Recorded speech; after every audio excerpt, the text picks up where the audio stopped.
الحمد لله رب العالمين والعاقبة للمتقين والصلاة والسلام على سيد الأنبياء والمرسلين. قال الله تعالى وتبارك في القرآن المجيد والفرقان الحميد. بسم الله الرحمن الرحيم.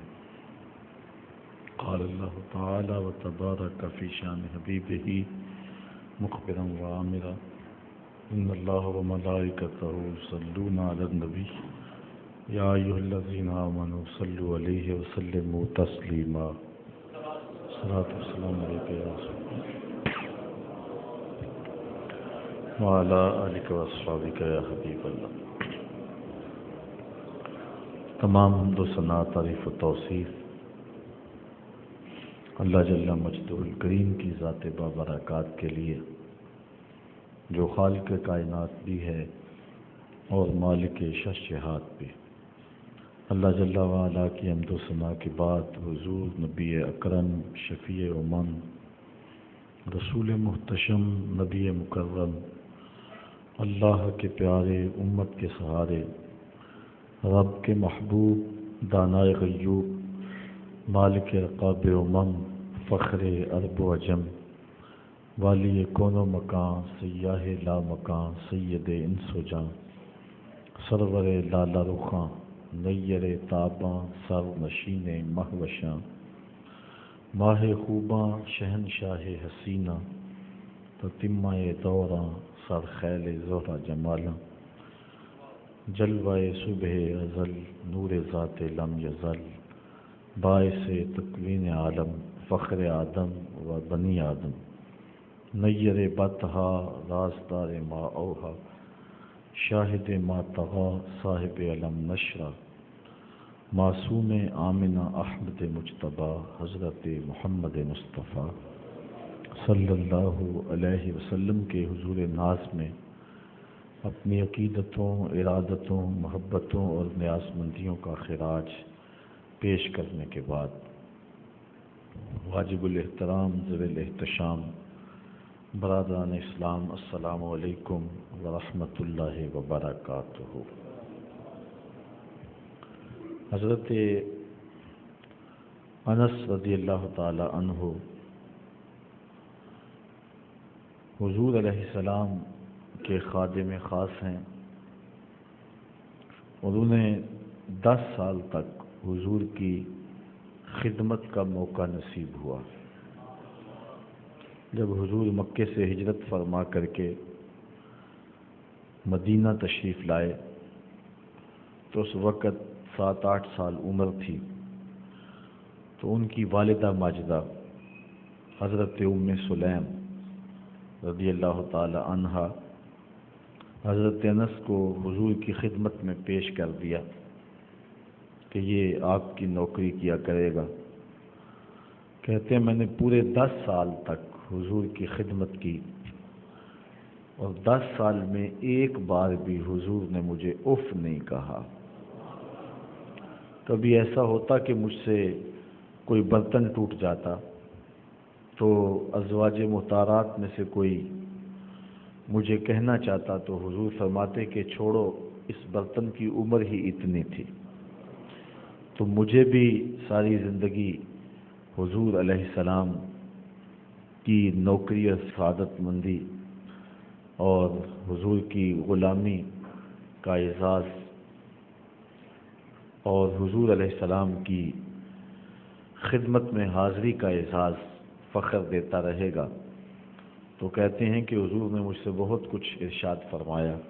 ان باتوں میں سے جو حضرت انس کو حضور نے ارشاد فرمائی، ایک بات یہ ہے کہ حضور نے ارشاد فرمایا ثلاث من کن فیہ وجد حلاوت الایمان، کہ 3 چیزیں ایسی ہیں کہ اگر کسی شخص میں وہ پائی جائیں تو وہ ایمان کی لذت پا لے گا، ایمان کا سرور اسے نصیب ہو جائے گا. حلاوت مٹھاس کو کہتے ہیں. ایمان کی ایک مٹھاس ہے جو انسان محسوس کرتا ہے، جس طرح عبادت کا ایک لطف ہے، ایک ذائقہ ہے، ایک مزہ ہے، نماز کا ایک لطف ہے، قیام کا مزہ ہے، سجدے کا مزہ ہے، سحری کا لطف ہے، افطاری کا لطف ہے، صلاۃ التراویح کا ایک مزہ ہے، اعمال کا ایک لطف، اعمال کی ایک حلاوت ہے۔ پھر ان اعمال کی مختلف اوقات میں حلاوت الگ ہے۔ اگر نماز فجر کے وقت پڑھو تو اس کا لطف اور ہے، اگر تہجد کے وقت پڑھو تو اس کا مزہ اپنا ہے، دوپہر کے وقت پڑھو تو اس کا لطف اپنا ہے، اور وہی نماز ماہ صیام رمضان کو نصیب ہو جائے تو پھر لطف اور ہے۔ اس طرح مقامات کے فرق سے ان کی حلاوت میں فرق ہوتا ہے۔ گھر میں نماز پڑھو تو لطف اور ہے، مسجد میں آ کر کے پڑھو تو مزہ اور ہے، اور اگر پیشانی کو سجدے کے لیے حرم کا صحن مل جائے تو پھر مزہ اور ہے، اور اگر ریاض الجنہ کی دھرتی مل جائے تو پھر لطف اور ہے۔ اس لیے افطاری گھر میں کرو، بچوں کے ساتھ بیٹھ کے مزہ اور ہے، آپ دوستوں میں بیٹھ کے کرتے ہیں، مسجد میں بیٹھ کے کرتے ہیں، حلاوت ہر افطار کی ایک الگ نصیب ہوتی ہے۔ لیکن اگر افطار کے لیے مسجد نبوی کا صحن مل جائے تو پھر اس کا ذائقہ کچھ اور ہی ہے۔ تو ہر عمل کا ایک ذائقہ ہے، ایک حلاوت ہے، ایک لذت ہے۔ اسی طرح ایمان کی ایک حلاوت ہے جو مومن محسوس کرتا ہے، لیکن وہ پائے گا کون؟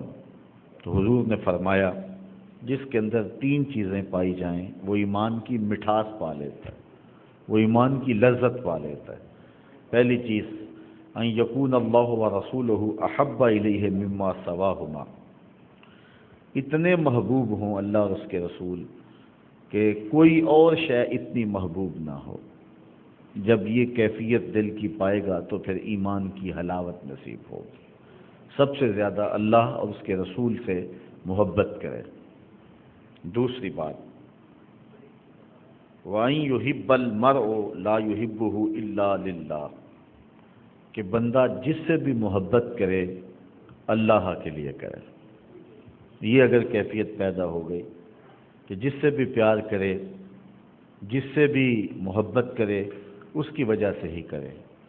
ہم نے قطرہ دیکھا نہ کبھی دریا پہ غور کیا، بس جہاں تیری جھلک نظر آئی وہیں ڈوب گئے۔ تو اس مقصد کے لیے اللہ کے لیے محبت اور اللہ کے لیے بغض، اگر یہ زندگی کا اسلوب بن جائے۔ تیسری چیز وَإِن يَكْرَهَ أَن يَعُودَهُ فِي الْكُفْرِ بَعْدَ إِذْ أَنْقَذَهُ اللَّهُ مِنْهُ كَمَا يَكْرَهُ أَن يُلْقَى فِي النَّارِ، اللہ تعالیٰ نے کفر سے بچا لیا اور بندہ آ گیا ایمان میں، اب دوبارہ کفر کی طرف لوٹنا اتنا مشکل ہو کہ آگ میں جانا آسان ہو، کفر کی طرف جانا مشکل ہو۔ اگر یہ کیفیت باطن کی ہے تو پھر ایمان کی حلاوت پائے گا۔ جو بیرون ملک جانے کے لیے اپنے آپ کو مرزئی لکھ دے اور وہ کہے کہ مجھے ایمان کا مزہ نہیں آیا، اس کو خاک لطف ملنا ہے ایمان کا؟ یہاں تو ہر شے وار دینی ہے، ایمان سب سے قیمتی متاع ہے، یہ بات ذہن میں رکھیں۔ اس دنیا پر جو سب سے بڑی ہمیں دولت دی گئی ہے وہ دولت ایمان ہے، اور قیامت کے دن جو سب سے بڑی دولت دی جائے گی وہ دیدار الہی ہوگا۔ تو جس شخص کو یہ تین سعادت مندیاں نصیب ہو گئیں وہ ایمان کی حلاوت اور ایمان کا مزہ پا لے گا۔ حضرت ابو کبشہ الانماری رضی اللہ تعالی عنہ روایت کرتے ہیں کہ حضور نبی رحمت صلی اللہ علیہ وآلہ وسلم نے ارشاد فرمایا ثلاث اقسم علیہن، تین چیزیں ایسی ہیں کہ جن پر میں محمد ہو کے قسم کھاتا ہوں، میں قسمیہ طور پہ ان تین چیزوں کو بیان کرتا ہوں۔ وہ تین چیزیں کون سی ہیں؟ پہلی چیز ما نقص مال عبد من صدقہ، حضور علیہ السلام فرماتے ہیں پہلی چیز تو یہ ہے جس کو میں قسم کھا کے کہتا ہوں کہ صدقے سے مال گھٹتا نہیں ہے۔ یعنی پہلی بات میں تمہیں یہ بتاتا ہوں کہ صدقے سے مال گھٹتا نہیں ہے۔ تمہارا کیلکولیٹر کہتا ہے کہ کم ہو جائے گا، 100 روپیہ تھا 10 روپے صدقے کر دیا باقی 90 رہ گئے۔ اپنے اکاؤنٹنٹ سے پوچھو وہ بھی یہی کہے گا کہ 10 کم ہو گئے اور باقی 90 رہ گئے۔ لیکن اللہ کے محبوب فرماتے ہیں میں قسم فرما کے کہتا ہوں کہ صدقے سے مال گھٹتا نہیں ہے. یہ تجربہ کر کے دیکھ لیں. دوسری بات، ولا ظلم عبد مظلمۃ صبر علیہا الا زادہ اللہ عز وجل عزا.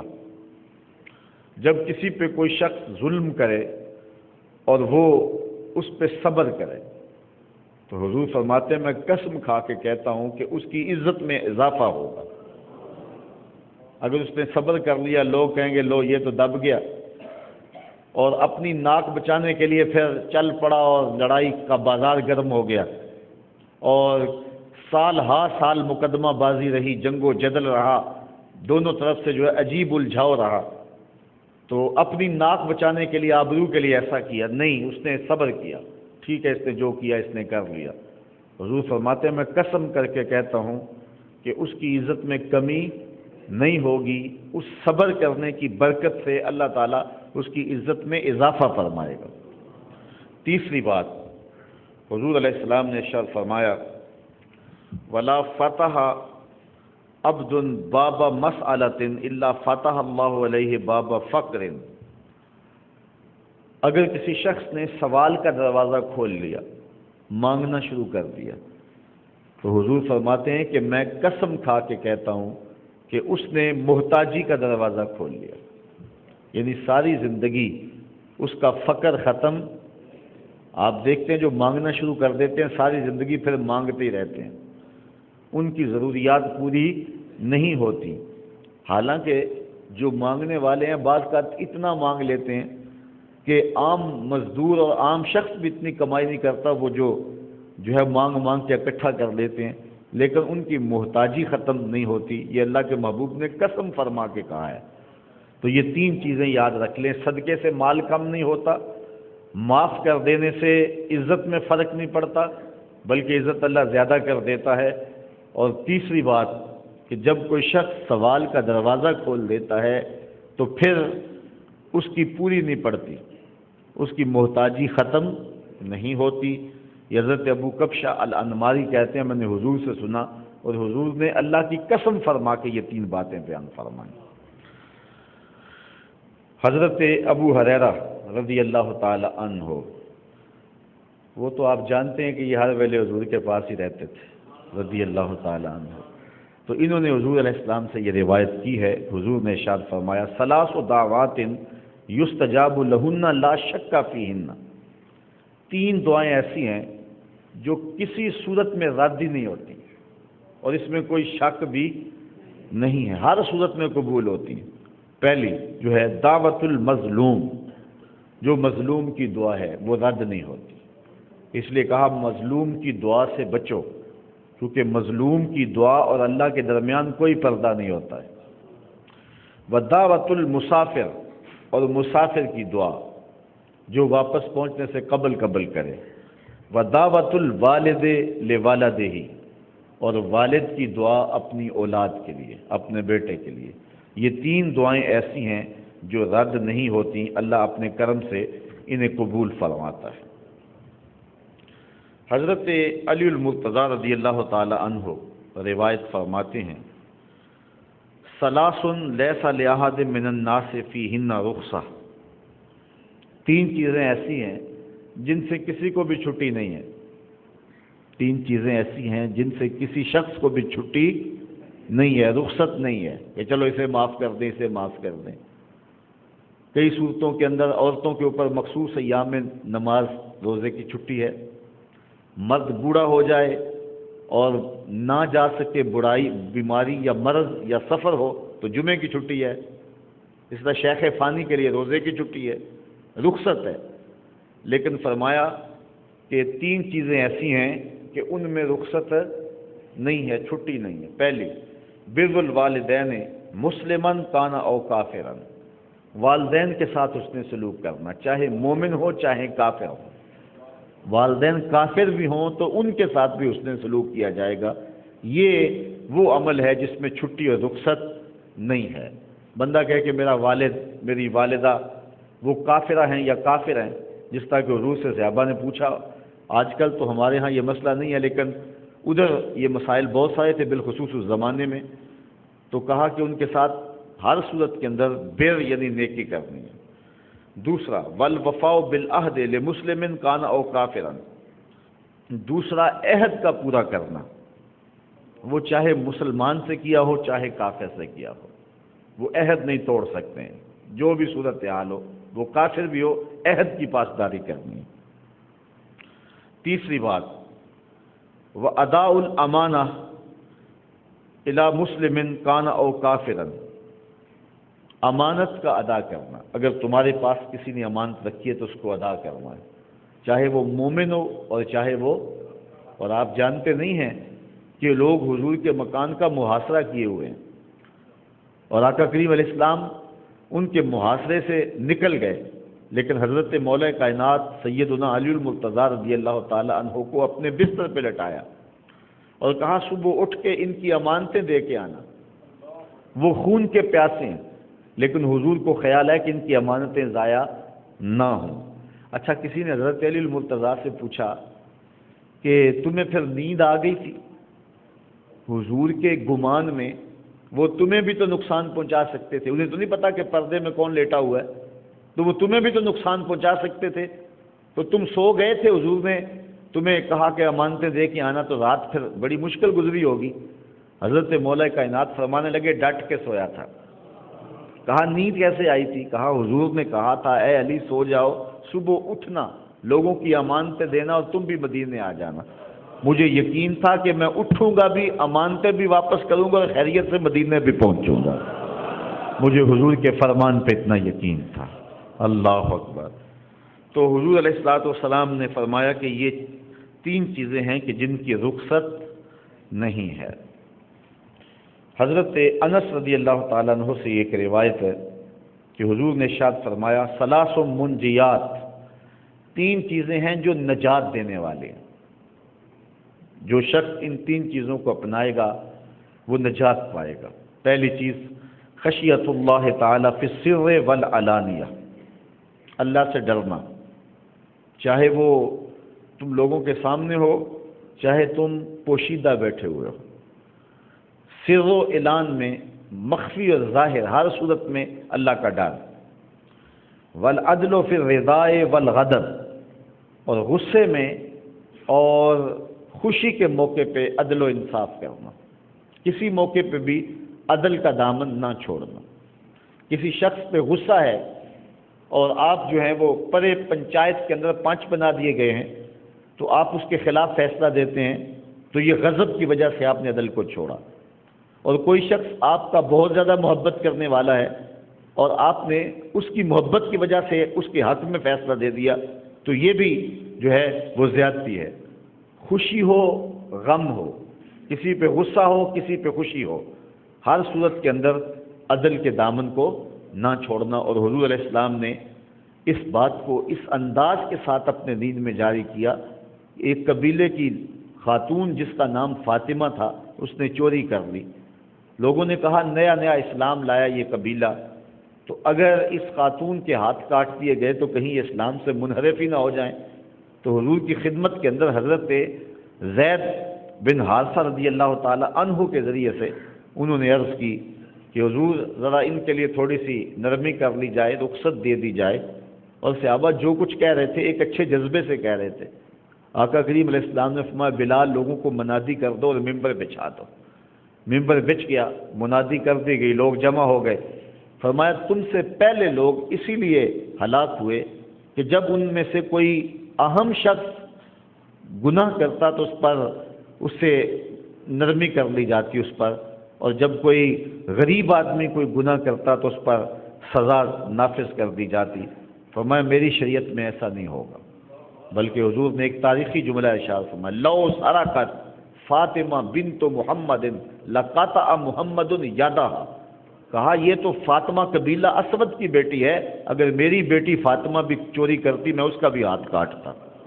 یہ حضور علیہ الصلوۃ والسلام نے عدل و انصاف اور ضابطوں کی پابندی کا حکم دیا۔ والقسط فی الفقر والغنا، اور تیسری بات کہ فقر ہو یا غنا ہو، دونوں صورتوں کے اندر میانہ روی اختیار کرنا۔ یہ تین چیزیں جس کے پاس ہوں حضور فرمایا کہ یہ تین چیزیں نجات دینے والی ہیں۔ خشیت اللہ فی السر والعلانیہ، یہ دنیا اور آخرت کے اندر بندے کے لیے بہتری کی ضمانت ہے، اللہ سے ڈرے گا تو آخرت ٹھیک ہو جائے گی۔ والعدل فی الرضا والغضب، اس سے معاشرے کے اندر جو ہے وہ بہتری پیدا ہوگی۔ والکسد فی الفقر والغنا، اور اس کے اندر انسان کی اپنی نجی اور خان کی زندگی کے اندر جو ہے وہ جمال پیدا ہوگا، مشکل میں نہیں پڑے گا، ہر حالت کے اندر جو ہے وہ میانہ روی کو جو ہے وہ برقرار رکھے۔ تو ان تین فرامین کے اندر جو ہے وہ ہماری آخرت، ہماری معاشرت اور ہماری نجی زندگی، ان تینوں کے لیے روشنی موجود ہے، اور آخرت کی بہتری تو ساتھ ساتھ ہے ہی۔ حضرت انس رضی اللہ تعالی عنہ سے ہی یہ روایت ہے، حضور نے ارشاد فرمایا ثلاث من کن فیہ فہو منافق وان صام وصلی وحج واعتمر۔ حضور نے فرمایا جس میں تین چیزیں ہیں وہ پکا منافق ہے، اگرچہ نماز پڑھے، روزہ رکھے، حج کرے اور عمرے کو جائے، جو مرضی کرے، لیکن وہ منافق ہے۔ یہاں منافق اعتقادی مراد نہیں ہے، عملی نفاق مراد ہے۔ وقال انی مسلم، اور ساتھ یہ کہے بھی کہ میں تو مسلمان ہوں، میں تو حضور کا غلام ہوں، یہ کہتا بھی رہے اور نماز بھی پڑھے، روزہ بھی رکھے، حج بھی نہ چھوڑے، ہر سال عمرہ بھی کرے، لیکن فرمایا کہ تین اگر اس کے اندر چیزیں ہیں تو وہ منافق ہے۔ پہلی چیز اذا حدث کذب، جب بولے تو جھوٹ بولے۔ حضور نے فرمایا صلی اللہ علیہ وسلم نے، جب کوئی شخص جھوٹ بولتا ہے تو اس کے منہ سے بدبو نکلتی ہے، اور اس کی وجہ سے رحمت کے فرشتے ایک ایک میل دور چلے جاتے ہیں۔ اللہ اکبر۔ وَإِذَا وَعَدَ أَخْلَفَ، اور دوسری بات جب وہ وعدہ کرے تو وعدہ توڑ دے، وعدہ خلاف کرے۔ وَإِذَا اؤْتُمِنَ خَانَ، اور تیسری بات جب اس کے پاس امانت رکھی جائے تو اس میں خیانت کرے، امانت میں خیانت کرے، وعدہ خلافی کرے اور بولے تو جھوٹ بولے۔ جس شخص میں یہ تین بری خصلتیں پائی جائیں، وہ روزہ رکھتا ہے، نماز پڑھتا ہے، حج کرتا ہے، عمرہ کرتا ہے اور بار بار اپنے مسلمان ہونے کا اعلان کرتا ہے، تو حضور نے فرمایا کہ وہ شخص منافق ہے۔ حضرت مولا کائنات سیدنا علی المرتضیٰ رضی اللہ تعالی عنہ سے روایت ہے کہ حضور علیہ السلام نے ارشاد فرمایا ثلاث لا تؤخروہن، تین چیزوں کو کبھی بھی مؤخر نہ کرنا، تین چیزوں میں کبھی بھی دیر نہ کرنا۔ پہلی چیز الصلاۃ اذا اتت، جب نماز آ جائے تو فوراً ادا کر لو۔ والجنازۃ اذا حضرت، اور جب جنازہ حاضر ہو جائے تو فوراً نماز جنازہ پڑھ لی جائے۔ یہ میت کی تکریم ہے، میت کا اعزاز ہے کہ فوراً جنازہ پڑھا جائے۔ وہ وضو کر رہا ہے آدمی، وہ دور سے آ رہا ہے، کپڑا ہلایا جا رہا ہے کہ جلدی آ جا، اور میت جو ہے وہ پڑی ہوئی ہے، یہ جو ہے وہ اس کی تکریم کے برعکس بات ہے۔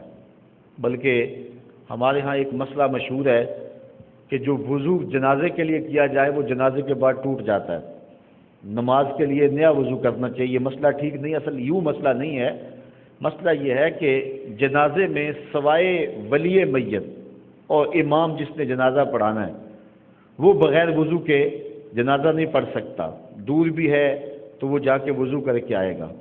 لیکن جو دوسرے لوگ ہیں ان کے لیے جنازے کا انتظار نہیں ہوگا، نہ ہو سکتا ہے، تو وہ اگر باوضو نہیں ہیں اور پانی دور ہے، اگر وہ وضو کرنے گئے تو جنازہ نکل جائے گا تو وہ تیمم کر سکتے ہیں۔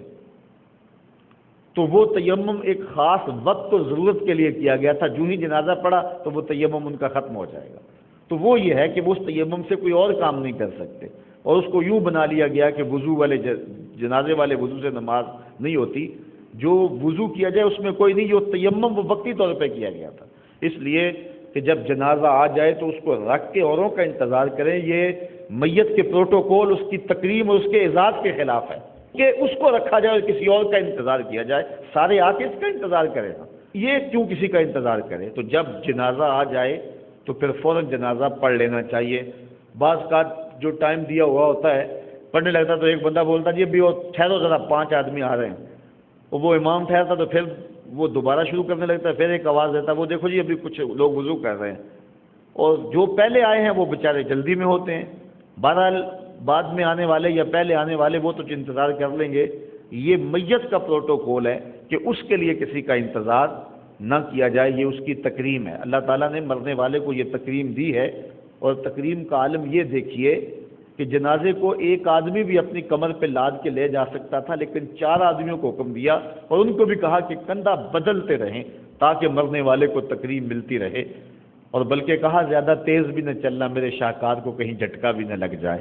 اور پھر یہ تعظیم اور یہ توقیر کہ امام وقت بھی ہو، امام کعبہ بھی ہو، وقت کا غوث بھی ہو، وہ بھی پیچھے کھڑا ہے اور لاش آگے پڑی ہوئی ہے، جنازے کو آگے رکھا گیا، یہ اس کا پروٹوکول ہے، یہ اس کا اعزاز ہے، یہ اس کی تکریم ہے۔ تو دوسری بات، جب جنازہ آ جائے تو پھر جو ہے اس میں جلدی کی جائے، تاخیر نہ کی جائے۔ وَالْأَيِّمُ اذا وجدت کفوا، اور جب بیٹی کے لیے معقول رشتہ مل جائے تو پھر اس کے نکاح کے اندر جو ہے وہ تاخیر نہ کی جائے۔ یہ 6 سال 5 سال منگنیاں رہتی ہیں، نہیں، جب کوئی معقول رشتہ کف میں مل گیا تو پھر دیر نہ کی جائے، فوری نکاح کر دی جائے۔ آج ہم نے نکاح کو اتنا مشکل بنا لیا ہے کہ نکاح جو ہیں وہ اتنے زیادہ تاخیر کے ساتھ ہو رہے ہیں، اور اس سے بہت ساری خرابیاں پیدا ہو رہی ہیں۔ حضرت ابن عمر رضی اللہ تعالیٰ عنہ سے ایک روایت ہے، ثلاث لا ترد الوسائد والدہن واللبن، حضور نے فرمایا کہ 3 چیزوں کو رد نہیں کیا جائے گا، 3 چیزوں کو رد نہیں کیا جائے گا، کوئی پیش کرے تو موڑا نہیں جائے گا۔ پہلے تکیہ، کوئی تکیہ کسی کو دے بیٹھتے ہوتے تو قبول کر لے۔ دوسری بات والدہن، اور کوئی تیل پیش کرے تو اس کو قبول کر لے، عطر وغیرہ یا کوئی تیل۔ واللبن، اور تیسرا دودھ، اگر دودھ پیش کیا جائے تو اس کو قبول کر لے۔ حضرت فضالہ بن عبید رضی اللہ تعالیٰ عنہ فرماتے ہیں، ثلاث لا یجوز اللعب فیہن، 3 چیزوں کے اندر کھیل کود نہیں ہے۔ ہنسی مذاق میں کوئی بات کہہ دیں آپ، لیکن 3 چیزوں میں کھیل کود کا اعتبار نہیں ہوگا۔ الطلاق، پہلی چیز طلاق میں، ہنستے ہنستے مزاح میں طلاق دے دی ہو جائے گی۔ والنکاح، نکاح بھی اگر کھیل کود میں جو کر لیا تو وہ بھی ہو جائے گا۔ والعتق، اگر غلام کو مزاح کے طور پہ کہہ دیا کہ جا تو آزاد ہے تو وہ بھی آزاد ہو جائے گا۔ تو ان 3 چیزوں کے اندر کھیل نہیں ہوگی، جو ہوگا وہ حقیقت ہوگا۔ حضور علیہ السلام کا ایک اور فرمان سنیے، جس کو حضرت ابو ہریرہ رضی اللہ تعالی عنہ نے بیان فرمایا کہ حضور نے ارشاد فرمایا، ثلاثۃ حق علی اللہ تعالی عونہم، 3 لوگ ہیں اللہ تعالیٰ نے اپنے اوپر ذمہ لیا ہوا ہے کہ ان کی مدد کرنی ہے۔ 3 لوگوں کی مدد اللہ نے اپنے اوپر لازم کی ہوئی ہے۔ وہ 3 لوگ کون سے ہیں؟ المجاہد فی سبیل اللہ، جو مجاہد اللہ کے راستے میں چلتا ہے، اللہ تعالیٰ اپنے ذمہ کرم پہ اس کی مدد لے لیتا ہے، اس کی مدد اللہ کے ذمہ کرم پہ۔ دوسرا والمکاتب الذی یرید الادا، وہ غلام کہ جو اپنے آقا سے طے کر لے کہ میں زرے کتابت دے دیتا ہوں، تجھے پیسے دے دیتا ہوں تو تو مجھے آزاد کر دے، اور وہ کمائی کرے، محنت کرے، اللہ اس کے رزق میں برکت ڈالے گا کہ وہ اپنے مالک کو دے کر کے اپنی آزادی چاہے۔ اور تیسرا شخص والناکح الذی یرید العفاف، وہ نکاح کرنے والا شادی شدہ شخص جو ارادہ کرے کہ اے اللہ میرا نکاح ہو گیا ہے، میں اپنی پاک دامنی پہ حرف نہیں آنے دوں گا، اپنی نظر کو بھٹکنے نہیں دوں گا، خیال کو بہکنے نہیں دوں گا، تو اگر وہ ارادہ کر لے تو اللہ تعالیٰ اس کی مدد فرماتا ہے اور اس کے لیے اس امر کو آسان فرما دیتا ہے۔ حضرت ابن عمر رضی اللہ تعالیٰ عنہ سے ایک اور روایت ہے، کہتے ہیں ثلاثۃ علی کسبان المسک یوم القیامہ یغبطہم الاولون والآخرون، 3 لوگ ایسے ہیں قیامت کے دن کستوری کے ٹبے پہ بیٹھے ہوں گے، کستوری کا ایک بہت بڑا ڈھیر ہوگا، اس کے اوپر بیٹھے ہوں گے، اور ان کو دیکھ کر جو گزرے ہوئے ہوں گے وہ بھی رشک کریں گے، جو بعد میں آنے والے ہوں گے وہ بھی رشک کریں گے کہ یہ کون خوش نصیب لوگ ہیں کہ یہاں بیٹھے ہوئے ہیں۔ وہ شخص کون ہے؟ عبد ادى حق اللہ و حق موالی ہے، وہ غلام جس نے اپنے آقا کا بھی حق ادا کیا اور جس نے اپنے اللہ کا بھی حق ادا کیا۔ اللہ اکبر، دونوں کے حق ادا۔ حضرت رابعہ بصریہ کی مثال ہمارے سامنے ہے، سارا دن اپنے مالک کی خدمت کرتی تھی اور رات ہو جاتی تو مصلی بچھا کے کہتی وہ میرا مجازی مالک تھا، اب میں حقیقی مالک کے حضور آنے لگی، ساری رات مصلی پہ گزارتے تھی۔ اور اللہ نے وہ درجہ عطا کیا حضرت رابعہ بصریہ سلام اللہ علیہا کو کہ قیامت تک آنے والی عورتیں ان کے اس مقدر پہ ناز کرتی۔ اللہ اکبر، تیری غلامی پہ آزادیاں قربان۔ ایک شخص وہ وَرَجُلٌ يَؤُمُّ قَوْمًا وَهُمْ بِهِ رَاضُونَ، اور وہ آدمی جو کسی قوم کی امامت کرتا ہے اور لوگ اس پہ راضی بھی ہیں، خوش بھی ہیں۔ امامت دو طرح کی ہوتی ہے، ایک امامت صغرا، ایک امامت کبرا۔ یہ جو مصلی کی امامت ہے یہ امامت صغرا ہے، چھوٹی امامت، اور یہ جو تخت و تاج ہے، حکومت ہے، یہ امامت کبرا ہے۔ یہ بات ذہن میں رکھیں، تو یہ بھی امامت ہے اور وہ بھی امامت ہے۔ تو وہ بھی امام ہوگا جو ملک کا سربراہ ہوگا، اور جو مصلی کے اوپر بیٹھتا ہے وہ بھی امام ہوگا۔ ان سے دونوں مراد ہیں۔ جو آدمی اس انداز سے قوم کی امامت کرتا ہے کہ قوم اس پہ خوش بھی ہے، قوم اس پہ راضی بھی ہے، قیامت کے دن کستوری کے ٹبے پہ بیٹھا ہوگا۔ اور جس کو اس کے مقتدی گالیاں دیتے ہیں، برا بلا کہتے ہیں، اور جس جو ہے وہ امام کو، امام وقت کو، جس حاکم کو اس کی رعایا ہے وہ برا کہتی ہیں اور دعا مانگنے کہ یا اللہ اس کمینے سے جان چھوٹ جائے، تو مجھے بتاؤ کہ اس شخص کا کیا حال ہوگا اور کتنا رسوا ہوگا قیامت کے دن۔ تو جو شخص امامت کے مصلی پہ بیٹھا یا امامت کے تخت پہ بیٹھا، اقتدار کی کرسی پہ بیٹھا، اور اس انداز سے اس نے اقتدار اور امامت کا حق نبھایا کہ اس کی قوم اس پہ راضی تھی، سارے اس کو دعائیں دیتے تھے۔ نوشیروان نے عدل کیا، حضور علیہ السلام اس زمانے میں پیدا ہوئے اور حضور فرمایا کرتے تھے مجھے فخر ہے کہ میں عادل بادشاہ کے زمانے میں پیدا ہوا ہوں، عادل بادشاہ کے زمانے میں پیدا ہوا ہوں، اس بات پہ مجھے ناز ہے۔ آج جس دور میں ہم جی رہے ہیں دنیا کے اوپر عدل تو نظر ہی نہیں آ رہا۔ آج انفرادی سطح سے لے کر کے آگے تک چلے جائیں تو آج تو ہم انتہائی ظلم کی چکی میں پس رہے ہیں۔ دوسرا وہ شخص وَرَجُلٌ يَؤُمُّ قَوْمًا وَهُمْ بِهِ رَاضُونَ، اور تیسرا شخص وَرَجُلٌ يُنَادِي بِالصَّلَاةِ الْخَمْسِ فِي كُلِّ يَوْمٍ وَلَيْلَةٍ، اور تیسرا وہ شخص جو نور کے ٹبے پہ بیٹھا ہوگا، وہ شخص ہے کہ جو صبح و شام مسجد میں اللہ کی رضا کے لیے اذان دیتا ہے۔ اس مؤذن کو اللہ تعالیٰ قیامت کے دن جو ہے وہ نور کے ٹبے پہ بٹھائے گا۔ حضرت انس سے روایت ہے ثلاثۃ فی ظل العرش یوم القیامہ یوم لا ظل الا ظلہ، قیامت کے دن تین شخص ایسے ہیں کہ عرش کے سائے تلے ہوں گے جب کوئی سایہ نہیں ہوگا۔ وہ کون سے ہیں؟ واصل الرحم یزید اللہ فی رزقہ و یمد فی اجلہ، پہلا شخص جو صلہ رحمی کرتا ہے، جو ٹوٹتا ہے اس کو ٹوٹنے دیتا، اس کو جوڑتا ہے۔ سل من قطع کا وات من حرما کا، یہ حضور نے حکم دیا، رشتہ داریوں کو توڑتا نہیں جوڑتا ہے۔ آج ہم نے پتہ نہیں یہ کہاں سے سیکھ لیا ہوا ہے کہ جو 2 قدم پیچھے ہٹے گا میں 10 قدم پیچھے ہٹوں گا، میں بڑا غیرت مند ہوں۔ اور یہ نہ یہ کہ تو 2 قدم پیچھے ہٹے گا میں پیچھے ہٹنے نہیں دوں گا، میں پیچھے بھاگ کے آؤں گا۔ بھاگ، ہاں کدھر بھاگتا ہے، ایک دن تو بھی پیار کرنے پہ مجبور ہوگا، اتنی محبت کروں گا، ایک دن تجھے بھی جیت لوں گا محبت کے زور پہ۔ یہ کہو، یہ نہ کہو کہ 2 قدم پیچھے ہٹو گے تو میں 10 قدم پیچھے ہٹوں گا، پھر کیا ہوا؟ کہا تو ہٹنا جتنا مرضی ہٹ، میں تجھے پیچھے نہیں ہٹنے دوں گا، میں جو ہے وہ تیری جان نہیں چھوڑوں گا۔ تو یہ ہے جو شخص صلہ رحمی کرتا ہے، اور حضور علیہ السلام کا ایک فرمان ہے کہ جو شخص چاہتا ہے کہ میری عمر میں اور میرے رزق میں برکت ہو وہ صلہ رحمی کیا کرے۔ صلہ رحمی کرنے والے کے رزق میں بھی برکت ہوتی ہے، اس کی عمر میں بھی برکت ہوتی ہے۔ تو ایک وہ شخص ذل عرش میں ہوگا جو صلہ رحمی کرتا ہے۔ دوسرا وَإِمْرَأَةٌ مَاتَ زَوْجُهَا وَتَرَكَ عَلَيْهَا أَيْتَامًا صِغَارًا فَقَالَتْ لَا أَتَزَوَّجُ أُقِيمُ عَلَى إِيتَامَ حَتَّى يَمُوتُ أَوْ يُغْنِيهِمُ اللَّهُ، وہ عورت جس کا شوہر فوت ہو گیا اور اس کی گود میں شوہر کے چھوٹے چھوٹے یتیم بچے تھے، اس عورت نے کہا کہ میں نکاح نہیں کروں گی یہاں تک کہ میں یتیموں کو پالوں گی، اور وہ یتیم یا تو فوت ہو گئے یا اس نے ان کو پال لیا، وہ اللہ تعالیٰ نے اس کو بے نیاز کر دیا۔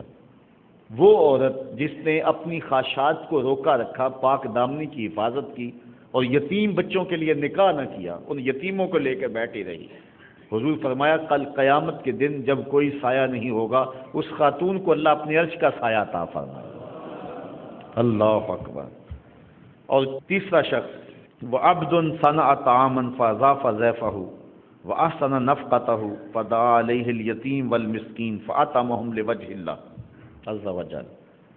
وہ شخص کہ جس نے کھانا پکایا تو اس نے زیادہ پکا لیا، اور اس نے یتیموں اور مسکینوں کو بلایا اور بلا کر کے ان کو عزت کے ساتھ بٹھا کے کھلایا، تو اس نے یتیموں کو عزت دی، مسکینوں کو عزت دی، اللہ تعالیٰ کل قیامت کے دن اپنے عرش کے سائے تلے اسے عزت عطا فرمائے گا۔ اس عنوان سے حضرت سلیمان رضی اللہ تعالی عنہ سے ایک روایت ہے، ثلاثۃ من الجاہلیہ، تین چیزیں جاہلیت سے ہیں اور آج بھی ہمارے معاشرے میں بھی پائی جاتی ہیں، جو حضور علیہ السلام کا فرمان ہے کہ تین چیزیں ان کا تعلق جہالت سے ہے۔ الفخر بالاحساب والطعن فی الانساب والنیاحۃ، ایک حسب و نسب پہ اترانا، میں فلاں ہوتا ہوں، میں فلاں ہوتا ہوں، اس بات پہ اترانا، یہ سوائے جہالت کے اور کچھ نہیں ہے۔ اور دوسرا والطعن فی الانساب، نسب میں کسی کو طعنہ زنی کرنا کہ تو چھوٹے باپ کا بیٹا ہے۔ آج کل ہمارے دیہاتوں میں، شہروں میں، بستیوں میں امیر غریب کی تقسیم، چودھری کمی کی تقسیم، یہ ساری جو تقسیمات ہیں یہ جہالت کی پیداوار ہے۔ اسلام ان کی حوصلہ شک نہیں کرتا ہے۔ حضور نے حجۃ الوداع کے موقع پہ جو منشور انسانیت دیا اس میں واضح بیان کر دیا کہ کسی گورے کو کالے پر، کسی کالے کو گورے پر، عربی کو اجمی پر، اجمی کو عربی پر کوئی فضیلت نہیں۔ ان اکرمکم عند اللہ اتقاکم۔ لیکن لوگ برادریوں پہ نازاں ہیں، خاندانوں پہ نازاں، حالانکہ یہ برادریاں اور خاندان جو ہیں یہ تعارف کے لیے ہیں، یہ تفاخر کے لیے نہیں ہے، لیکن لوگوں نے اس کو جو ہے وہ فخر کے طور پہ لیا ہوا ہے، اور کچھ لوگوں کو ان کے خاندانوں کی وجہ سے طعن و تشنیع کرتے ہیں کہ یہ چھوٹے اور نیچ خاندان کا ہے۔ حضور نے فرمایا یہ جہالت ہے، اور یہ تین چیزیں جو ہیں جہالت سے ہیں۔ پہلی چیز الفخر بالاحساب، اپنے حسب پر فخر کرنا، اور دوسرا والطعن فی الانساب، جو ہے وہ نسب کے اندر طعنہ زنی کرنا۔ حضرت بلال حبشی رضی اللہ تعالی عنہ کو کسی نے کہہ دیا، غالباً حضرت ابو ذر غفاری رضی اللہ تعالی عنہ نے، کہ تو کالی ماں کا بیٹا ہے، تو بس دل تھا کہ ٹوٹ گیا، حضور کی خدمت میں آئے تو رو پڑے۔ حضور نے فرمایا بلال کیا ہوا؟ عرض کی حضور آج مجھے اس معاشرے میں بھی طعنہ دیا گیا، میں جس گند اور غلاظت سے نکل کے آیا تھا وہاں تو تھی ذلت، لیکن یہاں تو اسلام نے مجھے عزت دی، لیکن آج یہاں بھی میں پریشان ہوا ہوں کہ مجھے کہا گیا ہے کہ تو کالی ماں کا بیٹا ہے۔ تو حضور علیہ السلام نے فرمایا کہ جا کے ابو ذر کو کہو کہ یہ طعنہ آ کے اپنے نبی محمد کو بھی دے، اس لیے کہ میں جن عورتوں کا دودھ پیا ہے ان میں سے ایک خاتون حضرت ام ایمن ہے، اور ان کا رنگ سانولا تھا، اس لیے اگر یہ چیز طعنے کے طور پہ کہی جا سکتی ہے تو جا کے ان کو کہو کہ یہ اپنے نبی کو بھی آ کے پھر کہے۔ تو حضرت ابو ذر غفاری رضی اللہ تعالی عنہ کو جا کے جب حضرت بلال حبشی رضی اللہ تعالی عنہ نے کہا تو وہ اتنے پریشان ہوئے، بلکہ اپنا جوتا اتار کے ان کو دیا، کہا میرے منہ پہ مار جس سے میں نے یہ کہا تھا۔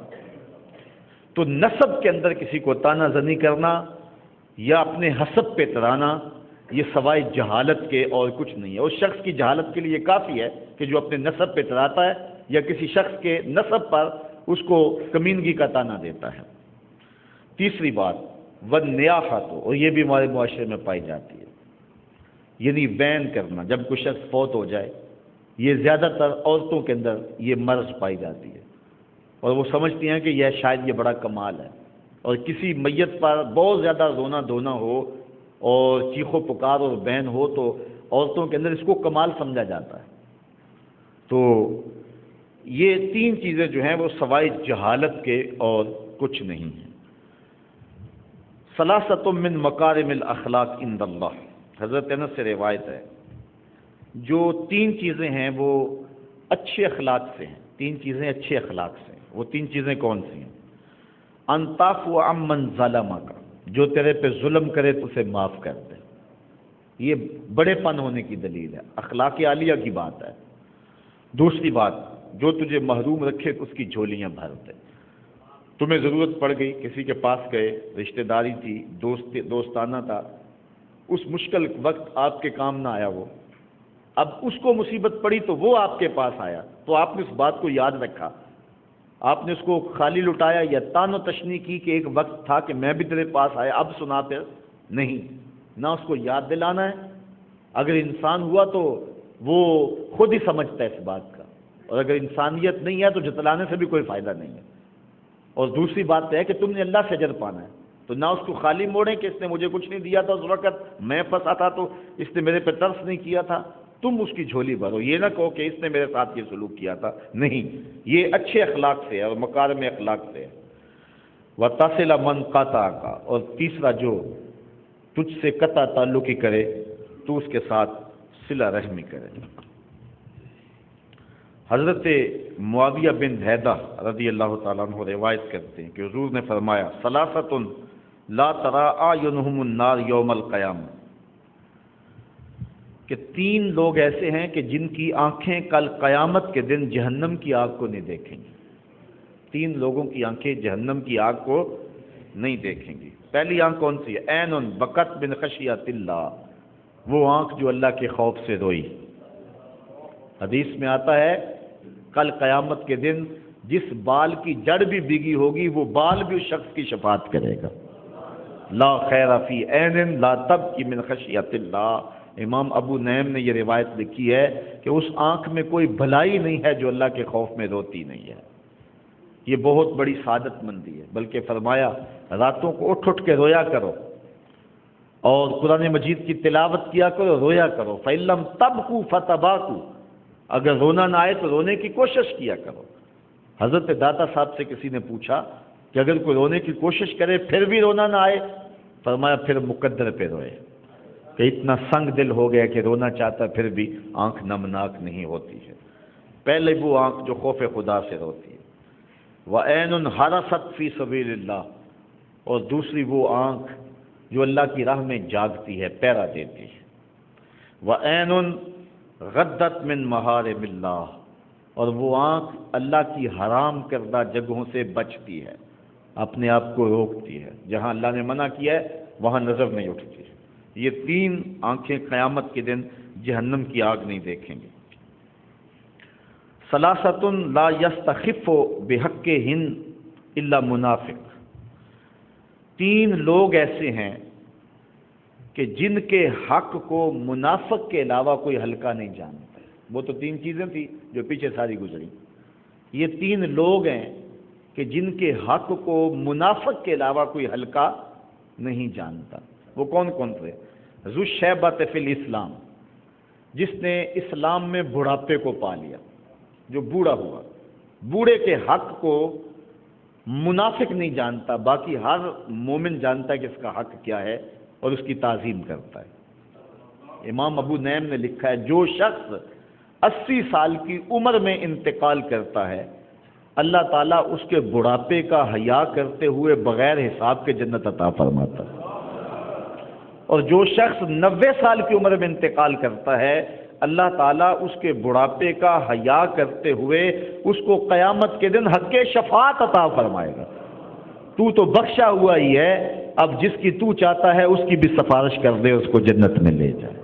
یہ اللہ کا خاص کرم ہوگا بوڑھے کے اوپر۔ حضرت بایزید بستامی کہتے ہیں انتقال کے بعد کسی کو خواب میں ملے 72 سال کی عمر میں انتقال ہوا تھا، تو کسی نے کہا کہ سناؤ کیا حال ہوا؟ کہا اللہ نے کرم کر دیا۔ کہا کیسے؟ کہا جب میں اس کے روبرو پیش ہوا نا تو اللہ تعالیٰ نے مجھے فرمایا اے بوڑھے بتا میرے پاس کیا لے کر آیا ہے، اے بوڑھے بتا میرے پاس کیا لے کر آیا ہے۔ تو میں نے عرض کی مالک بادشاہوں کی دہلیز پہ اگر کوئی فقیر آئے تو بادشاہ یہ تو نہیں پوچھا کرتے کیا لے کر آئے ہو، بادشاہ تو فقیروں کو یہی پوچھتے ہیں کیا لینے آئے ہو۔ میں لے کر کچھ بھی نہیں آیا، تیری رحمت لینے آیا ہوں۔ اللہ تعالیٰ نے بغیر حساب کے میری مغفرت فرما دی۔ تو بوڑھے کی عزت اور تکریم یہ ایمان کی علامت ہے، اور جو بوڑھے کی عزت نہیں کرتا ہے وہ منافق ہوگا۔ وذو العلم، اور دوسری بات علم والا شخص، عالم شخص اگر بھٹک بھی جائے نا تو پھر بھی اس کی قدر کرو اور اس کے لیے دعا کرو کہ اللہ اس کو ٹھیک کر دے۔ تو علم والے کی قدر بھی جو ہے وہ مومن کرتا ہے۔ منافق عالم کا گستاخ ہوتا ہے، یہ بات آپ کو بتاؤں، جو منافقانہ روش رکھتا ہوتا ہے اس کے سینے میں عالم کے لیے قدر نہیں ہوتی ہے۔ اور عالم وہ بابرکت ہستی ہے کہ حضور علیہ السلام نے فرمایا کہ عالم کے لیے کائنات کی ہر شے حتی الحیتان فی البحر، یہاں تک کہ سمندر کے اندر جو مچھلیاں ہیں وہ بھی اس کی زندگی کی دعا مانگتی ہیں۔ یہ کتنی بڑی بات ہے، اور میں کہتا ہوں اس سے بڑی بات کیا ہوگی کہ حضور نے فرمایا العلماء ورثۃ الانبیاء، علماء نبیوں کے وارث ہیں۔ کتنی بڑی بات حضور نے فرمائی۔ سلطان محمود غزنوی اس حدیث پہ یقین نہیں رکھتا تھا، وہ کہتا تھا کہ شاید یہ علماء نے خود نہ حدیث گڑی ہوئی ہو کہ یہ علماء نبیوں کے وارث، اتنا بڑا اعزاز۔ دوسرا شک اس کو اپنے باپ کے بارے میں تھا، سلطان سبکتگین ہے یا کوئی اور۔ تیسرا اس کو شک قیامت کے بارے میں رہتا تھا۔ یہ ابتدائی زندگی کے حالات ہیں۔ ایک دن بادشاہ نکلا، آگے خادم سونے کا شمع دان لیے چل رہا ہے، اس نے ایک طالب علم کو دیکھا کہ وہ مدرسے میں سبق یاد کرتا ہے، مدرسے کی لالٹین میں تیل نہیں ہے، بھولتا ہے تو کتاب اٹھا کے ایک ہندو بنیے کی دکان پہ جا کے وہاں جلتے ہوئے گیس کی روشنی میں کتاب دیکھتا ہے، پھر آ کے یاد کرتا ہے، بھولتا ہے تو پھر جاتا ہے۔ بادشاہ نے پہلی مرتبہ تڑپ دیکھی تھی، دل پسیجا، وہ سونے کا شمع دان طالب علم کو دے دیا۔ طالب علم راضی ہوا تو اللہ کے رسول بھی راضی ہو گئے۔ بادشاہ واپس آیا، سویا، مقدر جاگے، آقا کی زیارت نصیب ہوئی۔ اب سنو حضور علیہ السلام نے کیا فرمایا۔ فرمایا اے سبکتگین کے بیٹے محمود، آج تو نے میرے ایک وارث کی قدر کی ہے، کل قیامت کے دن میں تیری شفاعت کروں گا۔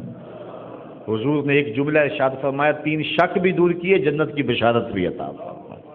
تو یہ علماء کے لیے یہ کافی ہے کہ وہ حضور علیہ السلام کی جان نشینی کا اعزاز رکھتے ہیں۔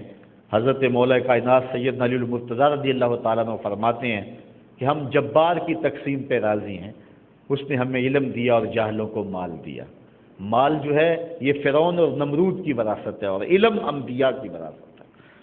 تو جو ہوگا منافق وہ عالم کی قدر نہیں کرے گا۔ وَإِمَامٌ مُقْسِطٌ، اور تیسرا شخص جس کی منافق عزت نہیں کرتا وہ عادل حکمران ہے، امام مقسط ہے، عادل قاضی ہے۔ تو عادل قاضی کو علماء نے لکھا ہے الانحناء للسلطان اور لغیرہ مکروہ، کہ بادشاہ کے سامنے یا کسی اور کے سامنے جھکنا ممنوع ہے، اور ان کے ہاتھ چومنا بادشاہوں کے، حکمرانوں کے، یہ بھی ممنوع ہے۔ لیکن اگر کوئی عادل حکمران ہو جو عدل و انصاف سے دھرتی میں امن قائم کرے تو اس کا اگر ہاتھ چوم لیا جائے محبت سے تو یہ کراہت نہیں ہوگی، چونکہ وہ بھی اللہ تعالیٰ جل شانہ کی ایک عطا ہے جو انسانیت کو عطا کی گئی ہے۔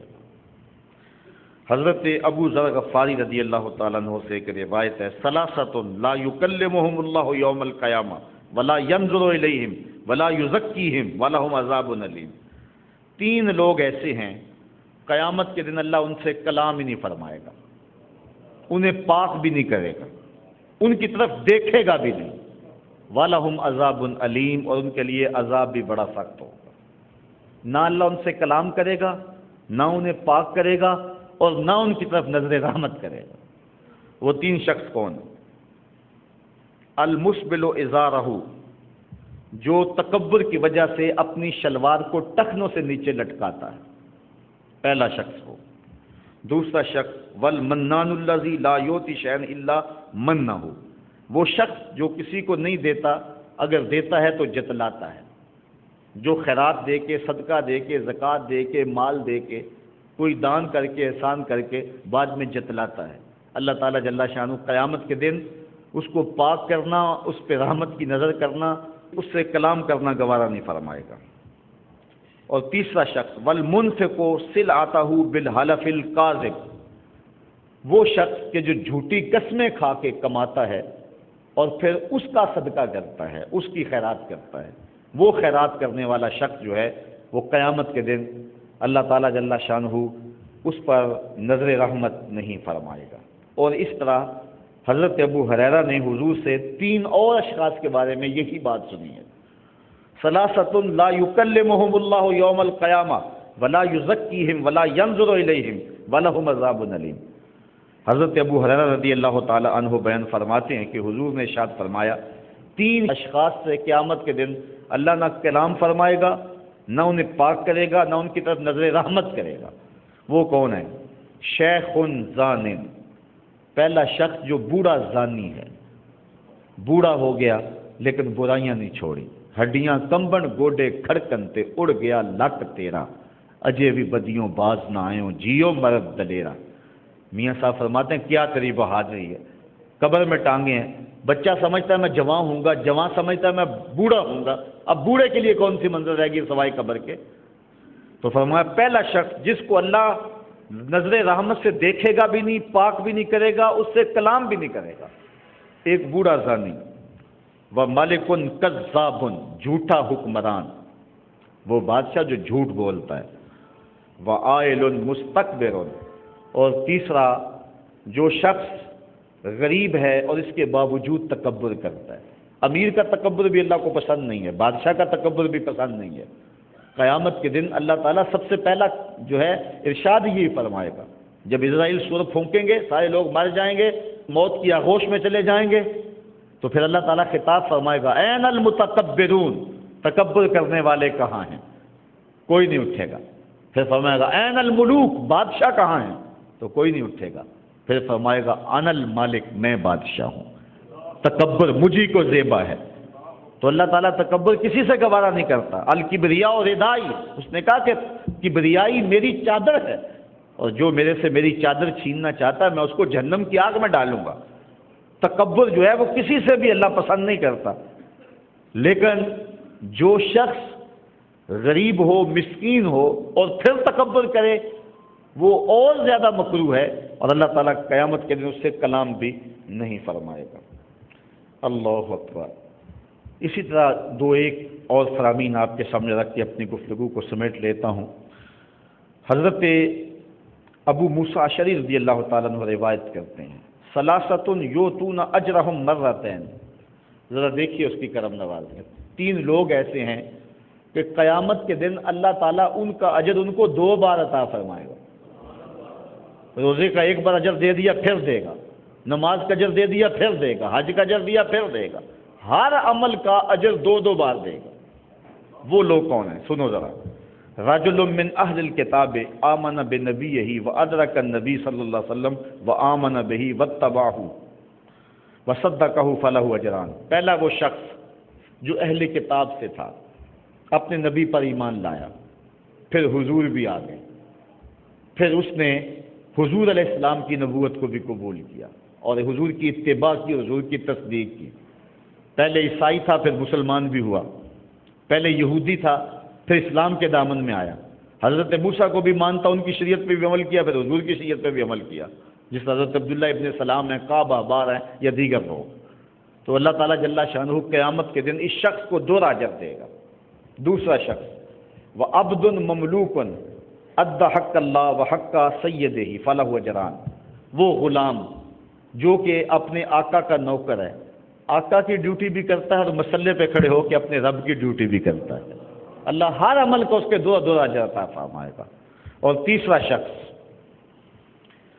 وَرَجُلٌ كَانَتْ لَهُ أَمَةٌ فَغَزَّاهَا فَأَحْسَنَ غَزَاهَا ثُمَّ أَدَّبَهَا فَأَحْسَنَ تَأْدِيبَهَا وَعَلَّمَهَا فَأَحْسَنَ تَعْلِيمَهَا ثُمَّ آتَاكَهَا وَتَزَوَّجَهَا فَلَهُ أَجْرَانِ۔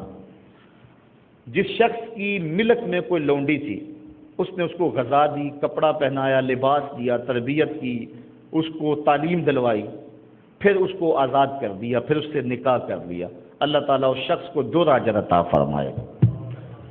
اللہ اکبر۔ اب ذرا ایک اور حدیث سنیے اور دیکھیے کہ اللہ کی کرم نوازیاں کیسے برس رہی ہیں۔ آخری حدیث حضرت عبداللہ ابن مسعود رضی اللہ تعالیٰ عنہ سے ہے ثلاثۃ یحبہم اللہ عز وجل، 3 لوگ ایسے ہیں جن سے اللہ محبت فرماتا ہے، 3 لوگ ایسے ہیں جن سے اللہ محبت فرماتا ہے۔ پہلا شخص رجل قام من اللیل یتلو کتاب اللہ، وہ شخص جو رات کو اٹھ کے اللہ کی کتاب کی تلاوت کرتا ہے۔ دوسرا شخص وَرَجُلٌ تَصَدَّقَ صَدَقَةً بِيَمِينِهِ يُخْفِيهَا مِنْ شِمَالِهِ، وہ آدمی جو صدقہ کرتا ہے دائیں ہاتھ سے کرتا ہے، بائیں کو پتہ ہی نہیں چلتا ہے۔